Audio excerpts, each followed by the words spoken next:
Hello दोस्तों, मेरा नाम है अमित कुमार और आप सभी का स्वागत है आपके अपने यूट्यूब चैनल सक्सेस पाठशाला विद अमित पर। मैंने एक सीरीज स्टार्ट करा है। यूथ पब्लिकेशन का एक बुक है बिहार मैथ्स कैप्सूल करके, उसी का सॉल्यूशन करा रहा हूँ, जिसमें मैंने average, percentage, profit and loss and discount को कवर कर दिया है। रेशियो का भी पार्ट 1 हो गया है कल के वीडियो में, तो जिसमें हम लोग 25 क्वेश्चन सॉल्व किए थे। टोटल 46 क्वेश्चन है, तो इसमें 25 से आगे यानी 26 से लेकर 46 तक के क्वेश्चन होंगे, जो कि आगामी किसी भी एग्जाम, खासकर जो बिहार में एग्जाम होने हैं अभी, बीपीएससी है, ईडीओ का डेटा आया हुआ है, सीजीएल का एग्जाम होने हैं, इंटर लेवल है, बीएसयू है, तो सभी एग्जाम के लिए ये क्या होगा, इम्पोर्टेंट होगा। ठीक है, तो आज का जो वीडियो अगर पसंद आए तो वीडियो को लाइक जरूर कीजिएगा। चैनल पर नए हैं तो चैनल को सब्सक्राइब कीजिएगा और ज़्यादा ज़्यादा लोगों के बीच शेयर कीजिएगा। चलते हैं आज के पहले क्वेश्चन की ओर। कह रहा है ए प्लस बी इंटू ए माइनस बी का जो होल क्यू है और ए प्लस बी का होल क्यू इंटू ए माइनस बी, इसका क्या करना है, मध्य अनुपाती निकालना है। ठीक है, तो किसी भी दो संख्या ए और बी का अगर आपको मध्य अनुपाती निकालना होगा, ठीक है, तो वो होता है रूट अंडर ए बी। दो संख्या ए और बी का जो मध्य अनुपाती होता है वो क्या होता है, रूट अंडर ए बी। मध्य अनुपाती का मतलब क्या होता है, मान लीजिए कोई इसका मध्य अनुपाती x है, तो ये ए और x का रेशियो और x और b का रेशियो बराबर होगा। ए और x का रेशियो और x और b का रेशियो क्या होगा, बराबर होगा, यानी एक्स स्क्वायर बराबर ए बी, तो x बराबर क्या हो जाएगा, रूट अंडर ए बी। इसी x को हम लोग मध्य अनुपाती कहते हैं। ठीक है, तो दो संख्याओं का अगर मध्य अनुपाती निकालना है तो रूट अंडर ए बी कर लीजिए, दोनों संख्या का गुणनफल। जैसे 9 और 4 का मध्य अनुपाती चाहिए तो रूट अंडर 9 गुना 4, 9 चौक 36, 36 का रूट कितना, 6। ठीक है, तो 9 और 4 का मध्य अनुपाती क्या हो जाएगा, 6 हो जाएगा।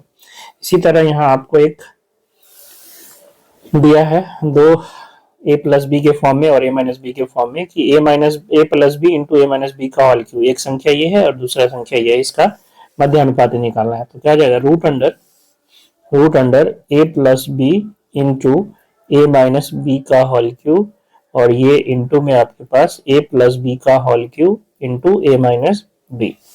तो ये हो जाएगा ए प्लस बी पे पावर 4, ए प्लस बी पे पावर 4, और ये ए माइनस बी पे पावर 4। तो इसका रूट फ्री करेंगे तो ए प्लस बी का होल स्क्वायर हो जाएगा, और ये ए माइनस बी का होल स्क्वायर। पावर 4 का रूट क्या हो जाएगा, पावर 2 यानी स्क्वायर, यानी ए प्लस बी का होल स्क्वायर और ए माइनस बी का whole square, option number D. एक स्कूल में लड़कों की संख्या का उस स्कूल में लड़कों और लड़कियों की कुल संख्या से अनुपात दिया हुआ है 7:17। यदि उस स्कूल में लड़कों की संख्या 1099 है तो उस स्कूल में कितनी लड़के हैं। तो जब लड़कों और लड़के और लड़कियों की कुल संख्या, कहने का मतलब टोटल छात्र, लड़का और टोटल छात्र का रेशियो दिया हुआ है, लड़का और कुल का रेशियो आपको दिया हुआ है कितना, 7:17। तो बताइए लड़की कितनी होगी। अगर लड़का 7 है और कुल 17 है तो लड़की 10 हो जाएगी, 17 माइनस 7 10। आपको लड़का का संख्या दिया हुआ है कितना, 1099, यानी 7 यूनिट का वैल्यू 1099 है, तो 1 यूनिट का वैल्यू 7 एकम 7, 7 पचे 35, 7 सत्तू 49, 157। तो लड़की पूछ रहे हैं 10 यूनिट, 10 यूनिट का वैल्यू 1 जीरो चिपका देंगे तो 1570 हो जाएगा, ऑप्शन नंबर डी। राधिका के पास पालतू पशुओं के रूप में 2 कुत्ते, 3 खरगोश और 4 तोते हैं। राधिका के खरगोशों की संख्या और पालतू पशुओं की कुल संख्या का अनुपात। तो सब तो पालतू ही है ना, 2 कुत्ता, 3 खरगोश और 4 तोते, तो टोटल हो गए 4 3 7 और 2 9। और इसमें हमें टोटल का किसे, खरगोश का टोटल से निकालना है ना। खरगोश कितने हैं, खरगोश है 3, तो 3/9 यानी ये कट जाएगा 3 से, 1/3 यानी 1:3 हो जाएगा, ऑप्शन नंबर बी। एक कक्षा में लड़कों की संख्या और लड़कियों की संख्या का अनुपात 2:5 है। यदि 10 लड़के कक्षा छोड़ देते हैं और 20 नई लड़कियां कक्षा में शामिल हो जाती है तो कक्षा में लड़के और लड़कियों का नया अनुपात 4:25 हो जाता है। अब कक्षा में लड़कों की संख्या कितनी है। तो शुरू में आपको लड़कों और लड़कियों की संख्या का अनुपात दे दिया है कितना, 2:5। 10 लड़के जो है कक्षा छोड़ रहे हैं और 20 नई लड़कियां आ रही है, जिसके कारण अब रेशियो हो रहा है लड़का और लड़की की संख्या का 4:25। ठीक है, तो पूछ रहा है कि कक्षा में जो है लड़कों की संख्या कितनी है। तो सबसे पहले आपको क्या ध्यान रखना है, ये अगर बेसिक से इसको हम बनाए तो बेसिक से मान लीजिए कि 2x लड़का था और 5x लड़की थी। क्या हो गया, आपके पास 10 लड़के कक्षा छोड़ दिए तो 2x में से 10 चला गया तो 2x माइनस 10, और लड़की जो है 20 नहीं आई है तो 5x पहले थी अब 20 आ गई है तो प्लस 20। ये लड़का है, ये लड़की है, ठीक है। इसके कारण ये रेशियो कितना हो गया, 4:25 हो गया। तो 25 दूना 50x माइनस 250 बराबर 20x और प्लस का 80। तो यहाँ से 30x बराबर आ जाएगा कितना, 330, यानी x का वैल्यू आ गया 11। x का वैल्यू कितना आ गया, 11। तो कक्षा में लड़का कितना था, 2x, यानी 2 गुना 11 कितना हो जाएगा, 22। लेकिन ध्यान रखना है कि आपसे क्या पूछ रहा है, अब कक्षा में लड़कों की संख्या कितनी है, अब यानी ये 10 लड़के निकलने के बाद, ठीक है। 10 लड़के जो निकल गए हैं उसके बाद जो है कक्षा में कितने लड़के हैं, तो पहले शुरू में जो था वो 22 था, उसमें से 10 निकल गया है तो कितना बचेगा, 12, ठीक है।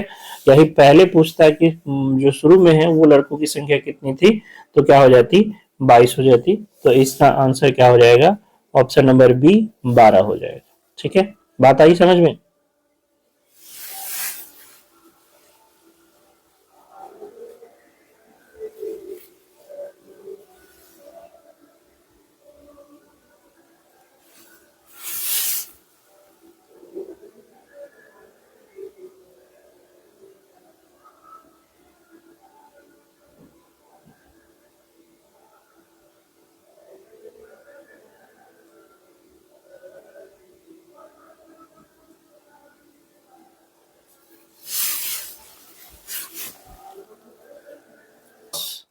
प्रोडक्ट मेथड है, चीजें यही होती है, बस उसमें एक्स लिखने की जरूरत नहीं है, बाकी जो कैलकुलेशन है वही है कि शुरू में था ये लड़का है ये लड़की, इसका रेशियो था 2:3, 2:3, बाद में रेशियो हो गया 4:25।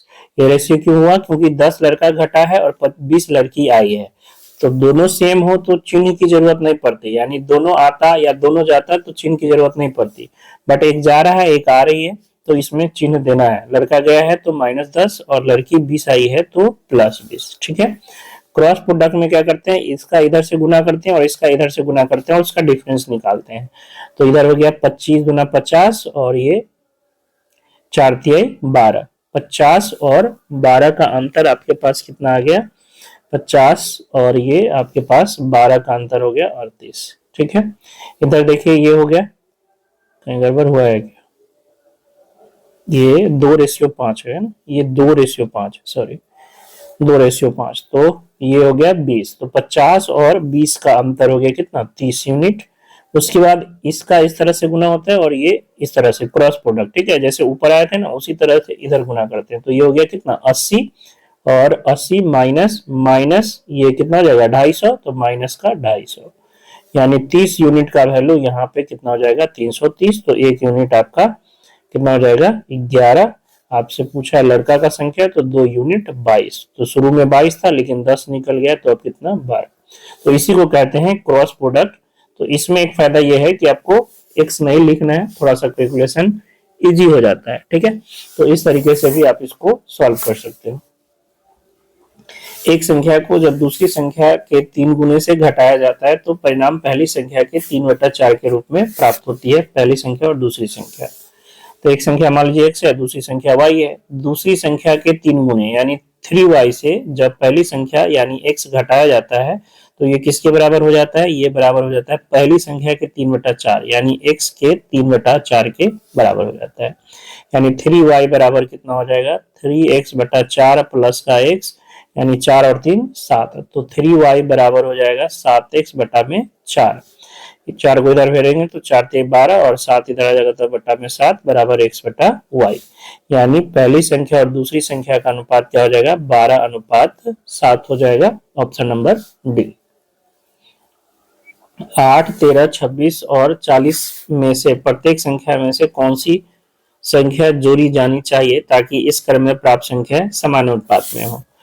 तो ऐसे क्वेश्चन में तो अगर ऑप्शन है तो आप ऑप्शन से क्या करो, चेक करो। अगर इनमें से कोई नहीं वाला ऑप्शन है, फिर भी चारों तो चेक कर सकते हैं ना, तो पहले चेक कर लो, ठीक है। ऐसे क्वेश्चन को चेक करके ही हिट एंड ट्रायल मेथड से ही बनाना चाहिए। दो घटाएंगे तो देखिए यहाँ 6 हो जाएगा, यहाँ 11 हो जाएगा, दो घटाएंगे तो यहाँ नीचे 38 हो जाएगा, जो कि 11 से तो कटने वाला है नहीं, 11 तो उसमें आएगा नहीं 38 में, तो दो नहीं होगा, है ना, दो इसमें नहीं होगा। एक घटाएंगे इसमें से, अच्छा जोड़ना है ना, जोड़ना है, सॉरी जोड़ना है, 8 13 26 40, तो दो जोड़ेंगे तो ये 10 और ये 15, यानी 2:3 हो जाएगा। और दो जोड़ेंगे तो ये 28 और 42, 14 दूना 28, 14 तिया 42। तो देखिए पहला ही पता चल गया कि समानुपात में हो जाएगा, यानी दो जोड़ने पर ही ये समानुपात में आ जाएगा। तो ये आपके पास ऑप्शन ए ही इसका सही आंसर, आगे चेक करने की जरूरत ही नहीं, ठीक है। तो ऐसे क्वेश्चन को तो हिट एंड ट्रायल मेथड से ही करो। अब बाकी सॉल्व करना है तो इसका तरीका क्या है, जैसे 8 में मान लीजिए x जोड़े, 13 में भी x जोड़े, 26 में भी x जोड़े और 40 में भी x जोड़े, तो ये क्या हो गया, समानुपाती हो गया। अब इसको सॉल्व करने तो ये पूरा गुना करने की जरूरत नहीं, इसका भी शॉर्ट ट्रिक बताते हैं। इधर वाला रहने दो, 8 प्लस x और 13 प्लस x, ठीक है। इसमें से ना इसको घटा लो, ये कर सकते हैं, यानी a बाई बी बराबर c बाई डी है, तो a बाई बी को हम लिख सकते हैं c minus a by d minus b, ठीक है। यानी इस वाले को इसमें से घटा सकते हैं। तो देखिए x से x खत्म हो जाएगा, 26 में से 8 गया, कितना हो जाएगा, 26 में 8 गया 28, और इधर जो है x से x घट जाएगा, 40 में से 13 जाएगा तो 40 में से 13 जाएगा तो सॉरी यहाँ 18 होगा ना, 26 में से 8 गया तो 18, और यहाँ 40 में से 13 जाएगा तो 27, यानी 9 दूना 18 और 9 तिया 27। देखिए कितना कैलकुलेशन आसान हो जाएगा ना, 8 3 24 प्लस 3x बराबर 13 दूना 26 प्लस 2x, यानी x बराबर कितना आ गया 2, यानी हमें 2 जोड़ना होगा। तो इस तरीके से आप सॉल्व कर सकते हो, और ये हम आपको लिख के बताए हैं। आप चाहते तो डायरेक्ट ये पहले से अगर ये जानकारी हो तो यहाँ ये लिखने की जरूरत नहीं है, इसमें से इसको और इसमें से इसको घटा के आप लिख सकते हो डायरेक्ट, ठीक है। कहने का मतलब 8 प्लस एक्स बटा 13 प्लस एक्स बराबर 26 में से 8 गया 18 और 40 में से 13 गया 27, डायरेक्ट ये आप लिख सकते हो। एक विद्यालय में विद्यार्थियों की कुल संख्या 640 है, जिनमें लड़कों की संख्या का लड़कियों की संख्या से अनुपात 5:3 है। यदि विद्यालय में 30 और लड़कियों का नामांकन किया जाता है तो विद्यालय में और कितने लड़कों का नामांकन होना चाहिए ताकि लड़कियों की संख्या से अनुपात 4:9 हो जाए, ठीक है।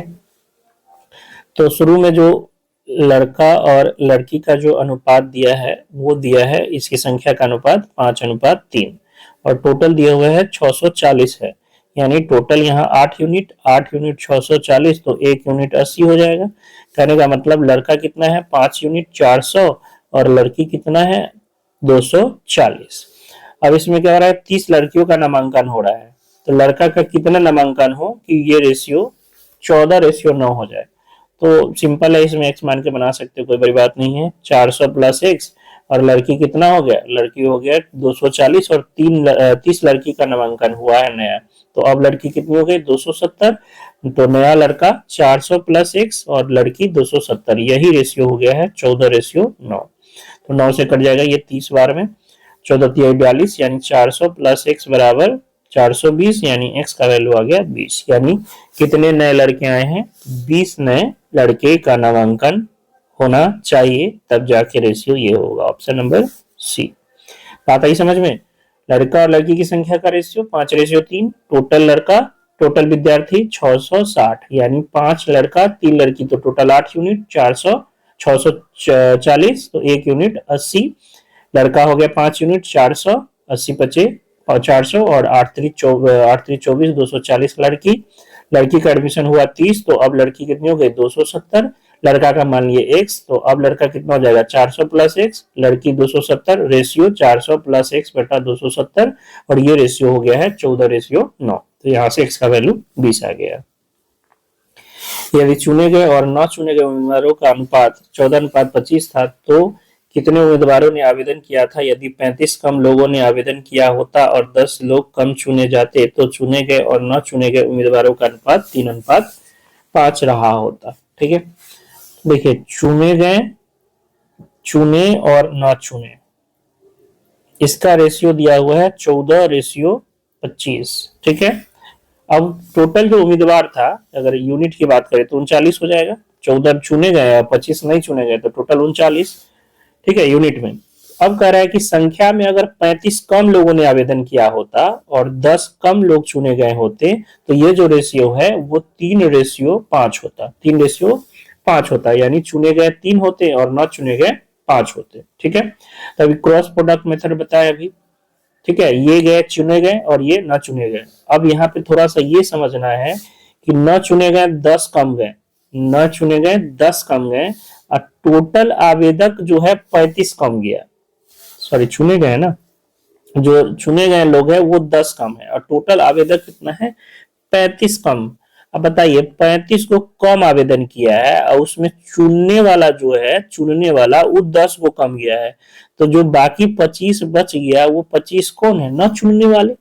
ठीक है, यहाँ इस चीज को समझना होगा कि टोटल 35 लोगों ने कम आवेदन किया और 10 लोग कम चुने गए, 10 लोग कम, तो जो 25 गो कम बचा वो कौन होगा, नहीं चुने जाने वाला। ठीक है, यानी चुनने वाला में 10 की कमी आई है, न चुनने वाले में 25 की कमी, दोनों कमी है, सेम चिन्ह का है तो चिन्ह लिखने की जरूरत नहीं है। तो चुने वाला 10 गो कम और न चुने वाला 25 गो कम, टोटल 35 गो कम आवेदन किया है। याद रखिएगा 35 गो कम आवेदन किया है, जिसमें 10 गो नहीं चुना, मतलब जो चुनने वाला है वो 10 गो कम गया, तो नहीं चुनने वाला कै गो कमेगा, 25 गो कमेगा ऑटोमेटिक। ठीक है, तो यहाँ से क्रॉस प्रोडक्ट लगा देते हैं, 14×5 = 70 और 25×75 5 यूनिट बराबर, इधर हो गया आपका 75 और ये आपका 50 है ना, 75 और 50 का अंतर हो गया 25, यानी एक यूनिट कितना हो गया, 5 हो गया।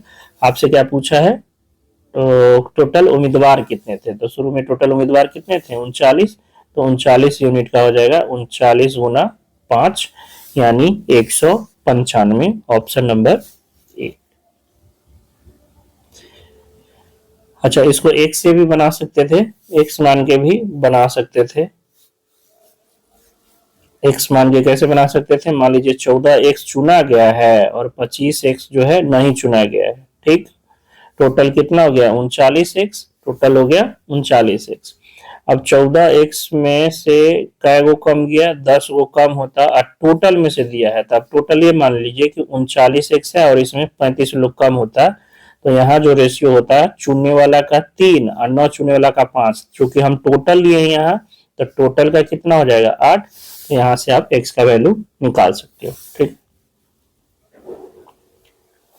रमेश और सुरेश की आय का अनुपात 5:7 है और उनके व्यय का अनुपात 1:2 है। यदि उनमें से प्रत्येक 15,000 रुपए की बचत करता है तो सुरेश की आय कितनी है। रमेश है, सुरेश है, ठीक है, सुरेश, रमेश का आय 5 है तो सुरेश का 7 है और बचत जो है व्यय है 1 और 2 का, और दोनों में 15,000 बचाता है। तो इसका बचत देखिए यूनिट में 4 है और इसका 5 है, चूंकि दोनों 15,000 बचाता है तो दोनों का गैप भी समान होना चाहिए। और अभी पीछे हमने आपको बताया है कि गैप कैसे बराबर करते हैं, तो ऊपर वाले के गैप से नीचे गुना करते हैं और नीचे वाले के गैप से ऊपर। ऊपर कितना का गैप है, 5 और 7 में 2 का, तो इसमें 2 से गुना कर देंगे, और चूंकि नीचे तो एक ही का गैप है तो कोई फायदा नहीं, 1 से गुना करने पर तो वही हो जाएगा। यानी नीचे वाला जो रेशियो आपका 1:2 था उसको चेंज करके आपको क्या करना है, 2:4 करना है। अब देखिए 3 का गैप यहाँ भी है, 3 का गैप यहाँ भी है, तो ये 3 इसका क्या हो जाएगा, बचत, ये आपका आय है और ये व्यय है, तो इसमें से इसको घटाएंगे तो क्या बचेगा, बचत। बचत कितना, 3 यूनिट, और 3 यूनिट 15,000 दिया हुआ है, तो 1 यूनिट 5,000।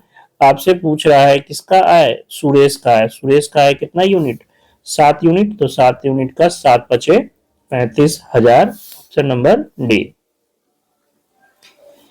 ए की आय बी की आय का 2/3 है और ए का व्यय बी के व्यय का 3/4 है। यदि बी की आय का 1/3 ए के व्यय के बराबर है तो ए की बचत का बी की बचत से अनुपात ज्ञात कीजिए। ठीक है, तो पहले ए और बी का आय दिया है कितना, बी की आय का 2/3, यानी बी अगर 3 है तो ए कितना है, 2 है। उसके बाद आपको व्यय का दिया हुआ है कि ए का व्यय बी के व्यय का 3/4, यानी बी का व्यय 4 है तो ए का व्यय 3 है।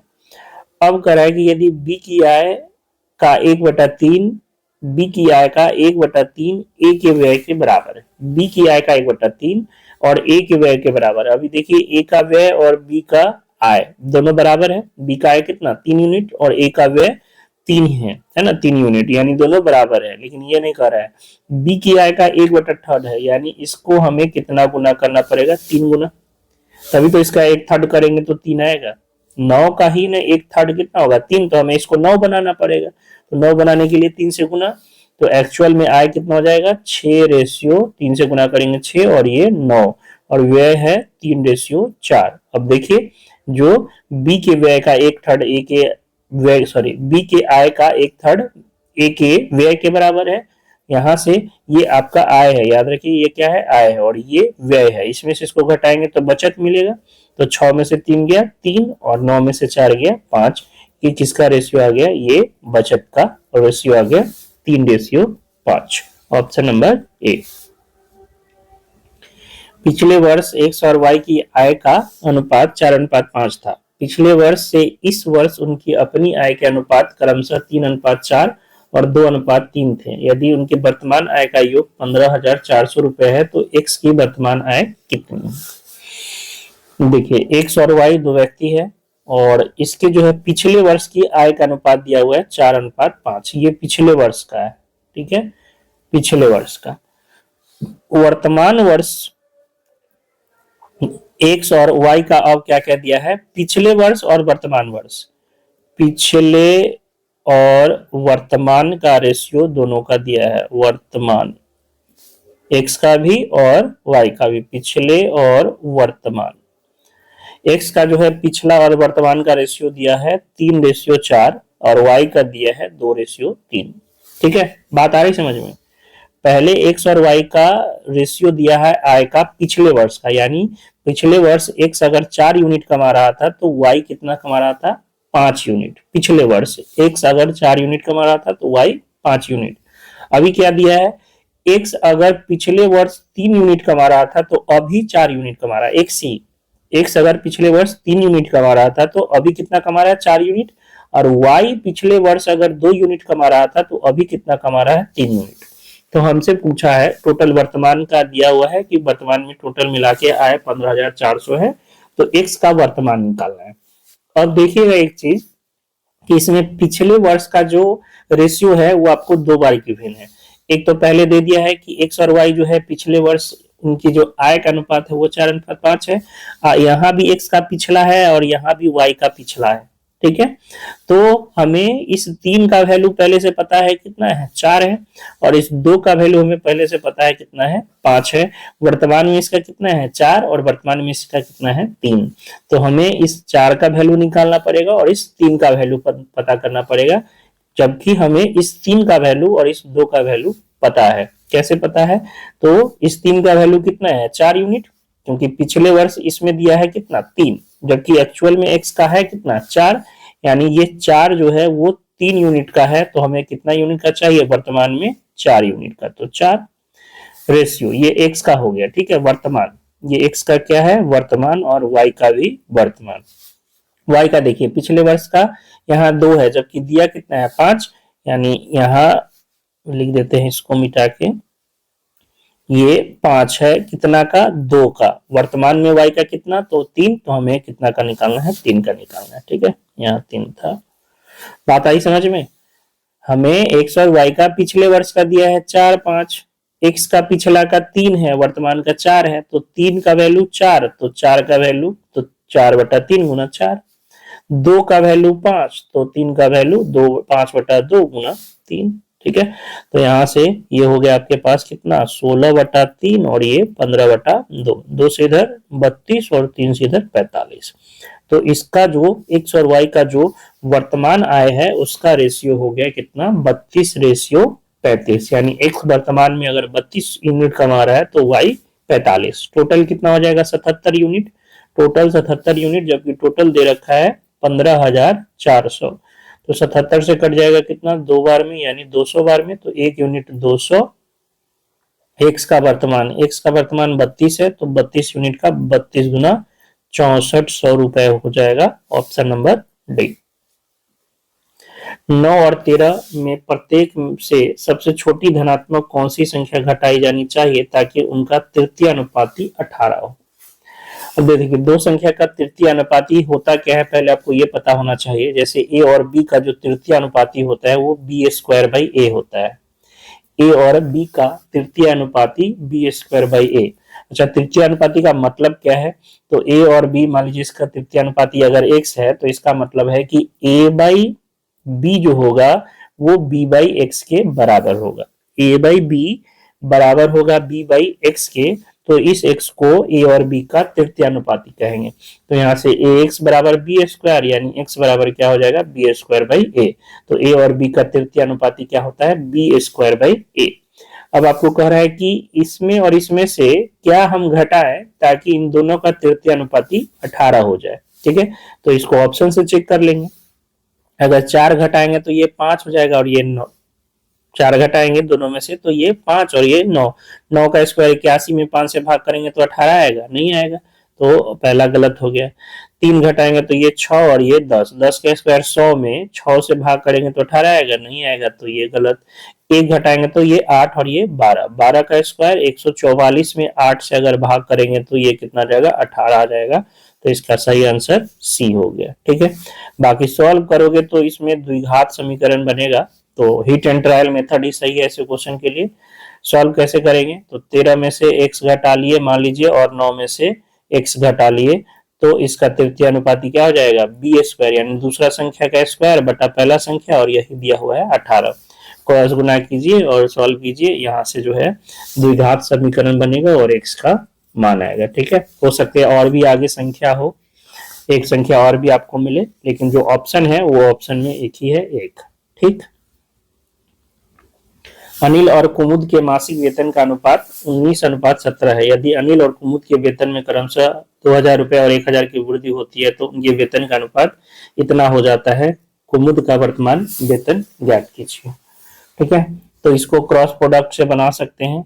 पहले था 19 और 17, ये अनिल है, ये कुमुद है। ठीक है, कुमुद अनिल को बढ़ा 2000 और कुमुद का 1000, और ये रेशियो हो गया 8:17। कितना बढ़ा इसका, 2000 और इसका 1000। तो 19 सतह कितना हो जाएगा, 133, और 18 सतह 136। तो 3 यूनिट इधर हो गया, ये हो गया आपके पास 8000 और 14000 6000। तो 1 यूनिट 2000। आपसे किसका पूछा है, कुमुद का वर्तमान वेतन। कुमुद 17 यूनिट, तो 17 यूनिट का 34,000। अब देखिए, ये क्वेश्चन जो है बहुत विवादित रहा है, और चूंकि डिट्टो प्रश्न जो है, चूंकि ये सीजीएल जो है, CGL SSC central level CGL, उसमें पूछा गया था प्रश्न। और आपको बता दें कि बीपीएससी जो है एसएससी सीजीएल का को जो है मैथ का क्वेश्चन बहुत कॉपी करती है। ठीक है, जो बीपीएससी है वो एसएससी सेंट्रल लेवल है ना, उसके मैथ का क्वेश्चन बहुत कॉपी करती है। बहुत ऐसा क्वेश्चन देखे डिट्टो वहां से उठा के दिया हुआ है। तो ये भी क्वेश्चन जो है ये सीजीएल का प्रश्न है, और दुर्भाग्य से ये मेरे शिफ्ट में एक क्वेश्चन था। ठीक है, ये 2019 या 20 सीजीएल की बात है, एग्जैक्ट ध्यान में नहीं है, लेकिन 19 या 20 में से दोनों में से कहीं है, या 21 क्या 20-21 इसी के आसपास। तो इसमें क्या हुआ कि यहाँ पे कंफ्यूजन ये है कि ये आपका शुरू का वेतन है ना, शुरू का। अब कह रहा है कि ये 2000 और 1000 की वृद्धि हुई, तो बच्चे क्या सोचते हैं कि ये तो पहले का तो था, 1000 की वृद्धि हुई तो 35,000 होना चाहिए वर्तमान वेतन। हम भी यही सोच के 35,000 टिक लगाए थे। ठीक है, लेकिन एसएससी ने इसका आंसर 34,000 दिया था। ठीक है, और जो है ऑब्जेक्शन करने के बाद भी इसका आंसर उसने 34,000 ही रखा था। तो एक्चुअली था क्या कि ये कंडीशनल है। इंग्लिश में, हिंदी में तो थोड़ा सा डाउट था, लेकिन इंग्लिश के क्वेश्चन पढ़ने से ये कंफर्म हो गया था कि ये कंडीशन था कि ऐसा अगर होता तो ऐसा होता। हुआ नहीं है कि अगर अनिल और कुमुद का जो मासिक वेतन का अनुपात यानी वर्तमान वेतन का ही अनुपात इतना है, अगर ऐसा होता, यानी यदि अनिल और कुमुद के वेतन में इतना इतना की वृद्धि होती, हुआ नहीं होती, तो इतना रेशियो हो जाता। ये कहने का मतलब ये था। ठीक है, तो वर्तमान वेतन उसका 34,000 ही है। ठीक है, तो अभी भी ये विवादास्पद क्वेश्चन है। बहुत सारे बच्चे कहते हैं कि इसका आंसर 35,000 होना चाहिए, बट एसएससी ने भी इसका आंसर 35,000 34,000 दिया था, और जो बुक आपका सोल्यूशन करा रहे हैं उसमें भी इसका आंसर 34,000 ही दिया है। ठीक है, तो इसका आंसर ए होगा 34,000। एक थैले में 1 रुपए, 2 रुपए और 5 रुपए के सिक्के क्रमशः 5:10:6 के अनुपात में थे। थैले में कुल धनराशि 275 रुपए थी। तो थैले में 5 रुपए के कितने सिक्के हैं? तो 1 रुपया, 2 रुपया और 5 रुपया के 5, 10 और 6, तो टोटल यहाँ हो गया 5, और ये 5 10 दूना 20 और ये 6 पचे 30, टोटल धनराशि यूनिट के रूप में, और यही दे रखा है आपको 275। तो 30 और 20 50 और 55, 55 यूनिट दिया है 275। तो 5 से कट जाएगा, 25 25 और 25 25 2 27, यानी 1 यूनिट हो गया 5। आपसे पूछ रहा है 5 रुपए के सिक्के। 5 रुपए के सिक्के कितने? 6, तो 6 यूनिट के हो जाएंगे 6 पचे 30, 30 सिक्के हैं 5 रुपए के। Option number A B C 3 box है जिनमें 3:5:7 के अनुपात में कंचे रखे हुए हैं, और कंचों की कुल संख्या 75 है। यदि 3 कंचे बी से ए में स्थानांतरित कर दिए जाए और 5 कंचे सी से बी में स्थानांतरित कर दिए जाए तो कंचों का नया अनुपात क्या होगा? ठीक है, तो ए है, बी है, सी है। 3:5:7 में और टोटल 75 है, तो 7 5 12 और 3 15 यूनिट का वैल्यू 75, तो 1 यूनिट का वैल्यू 5 हो जाएगा। यानी ए के पास है कितने कंचे? ए के बॉक्स में 15, 5 15, बी में ये रेशियो है, ठीक है ना, 25, और सी में है 35। ठीक है, अब क्या किया गया है? बी से 3 कंचे निकाले हैं और ए में स्थानांतरित रख दिए, तो बी ए में कितना हो जाएगा? 18, और बी में से 3 निकला है तो 22। अब क्या कर रहे हैं? 5 कंचे सी से बी में स्थानांतरित करते हैं, तो इसमें 5 लगाएंगे तो ये 27 और ये 30। ए में अभी भी कितना है? 18, यानी लास्ट में जो आ रहा है वो ए के पास 18, बी के पास 27 और सी के बाद 30। 3 से कट जाएगा, 6 9 और ये 10, 6 ratio 9 ratio 10, option number D. एक बैग में 1 रुपए 50 पैसे और 25 पैसे के सिक्कों की संख्या का अनुपात 1:2:4 है। यदि बैग में कुल धन 225 रुपए है तो उसमें 50 पैसे के सिक्के। 1 रुपए 50 पैसे का मतलब 1/2 रुपए, और 25 पैसे का मतलब 1/4 रुपए। इसका रेशियो है 1:2:4।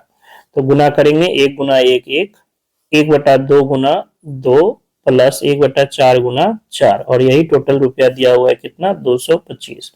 तो 4 से 4 खत्म, 2 से 2 खत्म, 1 प्लस 1 प्लस 1 3 यूनिट 225 से, तो 1 यूनिट 75 हो जाएगा।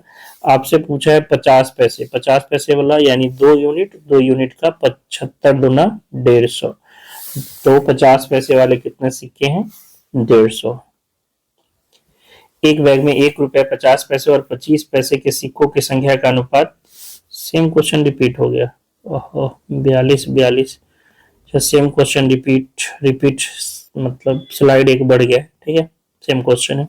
43 कह रहा है एक बैग में 1 रुपए के 50 पैसे, 1 रुपए 50 पैसे और 25 पैसे के सिक्कों की संख्या का अनुपात 5:7:9 है। यदि बैग में कुल राशि 430 रुपए है तो बैग में 25 पैसे के सिक्के। 1 रुपए 50 पैसे मतलब 1/2, 25 पैसे मतलब 1/4, और ये है 5:7:9।